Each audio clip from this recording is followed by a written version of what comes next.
দাদা, দুটো লেস আর 200 গ্রাম আদা দিন তো।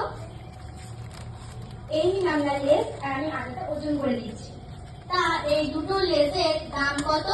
12 টাকা। তুমি না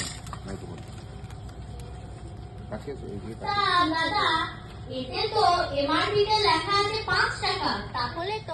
তাহলে তো দুটো লেস মিলিয়ে হয় 10 টাকা। তুমি 12 টাকা বলে কেন? না না, মানে 1 টাকা তো লাভ রাখতে হবে, বলুন দাদা। না, তুমি লাভ করতে পারো না, এটা বেআইনি। তুমি কি জানো, এমআরপি থেকে তুমি যদি 1 পয়সাও বেশি নাও তবে কিন্তু আইনানুগ ব্যবস্থা অনুযায়ী তোমাকে কঠোর শাস্তি দেওয়া হবে। এবারের মতো আমাকে ক্ষমা করে দাও। আচ্ছা, এবার 200 গ্রাম আদা দাও। ঠিক আছে, এবারে দেখে নাও, নাহলে বলবে আবার ঠকাচ্ছি।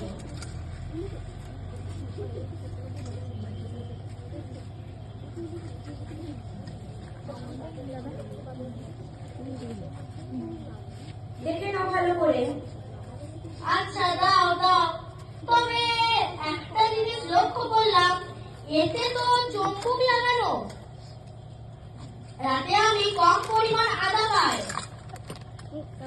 না মানে ভুল হয়ে গেছে, এবারের মতো ক্ষমা করে দাও।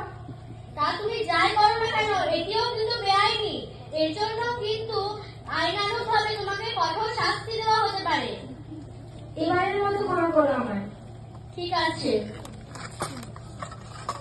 ক্রেতাদের জন্য একটা কথাই বলবো, যখন কোনো জিনিসপত্র কিনবেন তখন তার এমআরপি দেখে কিনবেন।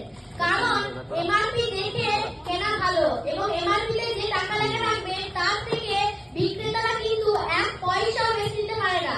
সেটা যদি নেয় তবে সেটি বেআইনি।